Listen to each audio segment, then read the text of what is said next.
alors il va falloir que mu yéeg waaw voilà.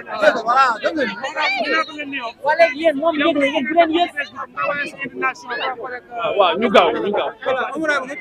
ñu wàcc micro yi tuuti rek. alors maa ngi leen di nuyu di leen féliciter ci mobilisation maa ngi leen di nuyu de la presse di nuyu sénégalais yi ñuy seetaan yëpp ci biir réew mi ak ci bitim réew balaa may agsi fii li ma jot ci appel ak message ci biir réew mi ak ci bitim réew xawma ni mu toll day wane ne nit ñi li xew jamono bi ci Sénégal kenn xamut lan la te sof na leen Ousmane Sonko ak Diomaye Faye dañu trahir les aspirations du peuple sénégalais Ousmane Sonko ak Diomaye Faye ak l'équipe gouvernementale bii ñu am mooy bi gën a cuune depuis 1960 cuune googu ak ñàkk atteindre les objectifs économiques moo tax ñu daw di créer ay problèmes politiques loo xamante ni foo xamante ni nekku fa tey gis ngeen li gën a doy waar mooy le premier ministre du Sénégal est tristement le VRP des entreprises chinoises et allemandes tristement suy wax ci Mercedes da nga naan xanaa moo ko moom suy wax ci entreprise chinoise da nga naan xanaa moom moo ko moom donc ñàkk atteindre googu ñu atteindre les objectifs économiques ak trahir bi ñu trahir les aspirations et les préoccupations du peuple moo tax léegi ñuy trouver ay boucs émissaires donc loolu moo waral tey jii la présence de Badara Gadiaga fii nga xamante ni moom mooy cybersécurité wala cybercriminalité présence am fii ni ma ko waxee démb amul pertinence amul sens amul benn xorom ci li nga xamante ni moom moo ko fi indi tey te sénégalais yi nga xamante ni yëpp dëgg moo leen ñor justice moo leen ñor xam nañ ne Badara Gadiaga defu fi dara tey beneen bi nag mooy ni ma koy waxee tout le temps di nettali waxu sëñ Fallou Mbacké daf doon wax ne nit ñi ku xajoowul seen bang matoo leen yilif matoo leen kilifa malheureusement Sénégal tey ñi ko jiite matuñu kilifa malheureusement matuñu ko ci benn côté buñ ko matoon ci benn côté heure bi du ngeen nekk fii di war a jël ñun pour ñu réagir ci li nga xamante ni moom moo xew fii tey te bu leen fàtte ne ci élection législative yi Ousmane Sonko dafa taxawoon daal ne ministre de la justice indépendant woo dëgg la wala dëgg moo ko wax daal ne ko su ma la nee jàppal diw da nga ko war a jàpp ku ñu jàpp ci Sénégal moom moo la jàppalu ku ñëw wuyu cybersécurité moom moo la jàppalu moom ak ñi nga xamante ni ñoom la andi liggéeyam donc loolu mooy malheureusement la situation dans laquelle on se trouve aujourd'hui waaye nag dama koy wax mu dalal xelam bu baax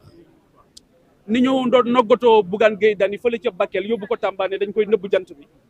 ñu dem taxaw yëkkati suñu kaddu ba ñu bàyyi ko xam ne ci ay tappale lañ ne tappale yooyu moo téye Abdou Nguer ci kaso bi sa xarit Abdou Nguer xaw ma ndax seeti nga ko déet deful dara ci kaso bi ay tappale rek moo tax ñu téye ko ci kaso bi ay tappale moo tax Bachir Fofana nekk ci kaso bi ay tappale moo tax Moustapha Diakhaté nekk ci kaso bi ay tappale moo tax Assane Diouf nekk ci kaso bi ñi war a dem ci kaso bi dëgg demuñu ci kaso bi malheureusement les gens qui ont profité d'une loi d'amnistie pour tey ji nekk fii di tabambalu loi boo xamante ni bu guddee ñu ne bëgg nañ ko bu bëccëgee ñu ne bëgguñu ko ñooñu ñoo nekk di trembler di taxawalu gauche à droite donc ñi war a dem ci kaso bi demuñu ci kaso bi ñi war a wuy ji wuñ waaye ils vont prendre d'honnêtes citoyens mais ñi raser les murs kay gis ngeen leen yow pour nga am leen ci sa plateau lu ne ngay daj fi mu ne du ngeen leen invité ba sonn te duñ ñëw et continue invité leen ministres yi gis naa ngeen invité ñëpp ana ministres yi ana DG yi ana ñu bu dee président sax mooy def interview bi du am relance benn question ngay def boo bëggee relance ñu ne la attention bul dugg foofu loolu ngeen foog ne démocratie la ils ne sont pas démocrates c'est des totalitaristes te wane woon nañ ko depuis ñu nekk dans l'opposition ñun ñi ñëpp nga xamante ni depuis 2022 am nañu une position contraire à leur desiderata gis ngeen song bi ñu la song kan moo fi génne 72 heures ñan ñoo fi génne 72 heures mais lii du ngeen leen ko wax 72 heures mooy lépp lu ma la xamal ci lu bon dinaa ko wuññi su ma ko xamul ma sos ko du ngeen leen ko wax on a inauguré une nouvelle ère avec des gens très mal appris très pas civilisés du tout et malheureusement j'interpelle les forces de défense et de sécurité j'interpelle les magistrats maa ngi leen di wax ne leen gis ngeen ko keroog bi mu demee Cambérène xale bi ñu fa bóom dafa ñëw jeter en pâture les forces de défense et de sécurité comme ni ñu jeté woon en pâture les forces de défense et de sécurité bi mu nekkee dans l'opposition la magistrature maa ngi leen di wax ne leen UMS fi mu taxaw noonu ne du ñu recevoir le premier ministre bu ñu ko recevoir moom mooy kan ba war a demander à rencontrer le conseil supérieur l'union des magistrats du Sénégal Il se prend pour qui, lui?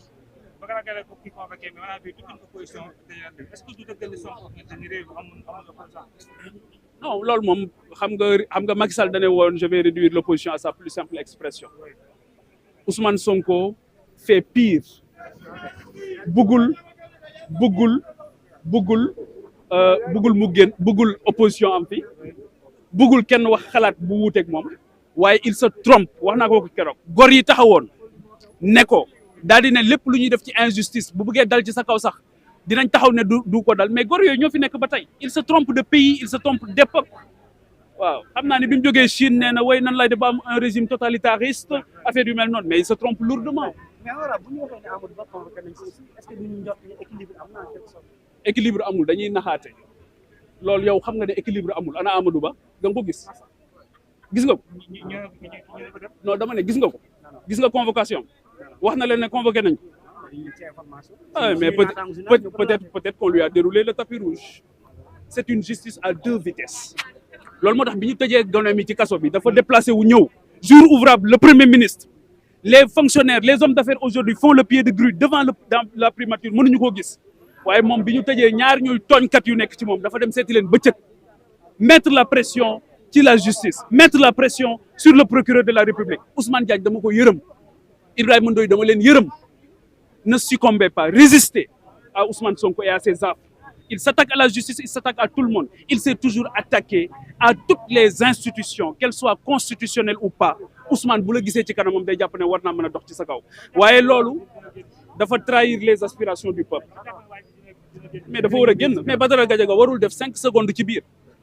comme ni ñoom Bachir Fofana war a génne maa ngi wax sénégalais yëpp et je suis content de voir la société civile ici. J'interpelle les familles religieuses, j'interpelle les chefs religieux. J'interpelle la communauté internationale sur la forfaiture qui est en train de se passer au Sénégal. Ousmane Sonko est en train de trahir les aspirations du peuple. Aujourd'hui, les agriculteurs, les cultivateurs, les éleveurs, les jeunes, tout le monde trinque. ñoom rek ñooy dund ñoom rek ñoo jël réew mi séddoo ko ci seen biir amul justice amul dara gis ñaata dossier ngeen fi gis ñu nekk ay dossiers à scandale. Pour la première fois dans l'histoire du Sénégal ñu gis benn nit boo xamante ni benn DG boo xam dañ ne dafa impliqué wu dans un dossier judiciaire premier ministre ñëw yëkkati ko taxawal ko ne ko defoo dara moom mooy kan ba wax ku def ku deful il se prend pour qui ils se prennent pour qui parce que Sonko mooy Diomaye bu ñu kenn nax qui se ressemble se semble bonnet blanc bonnet. S'il vous plaît, organisez aussi.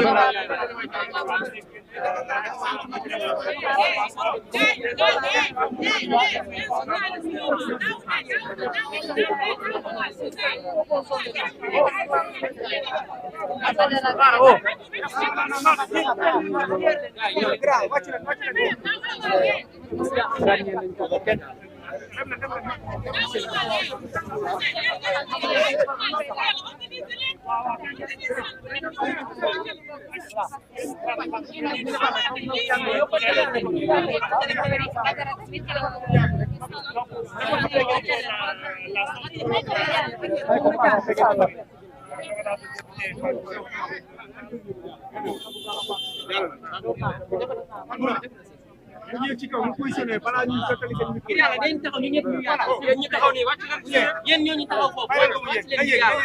gis nga ko woon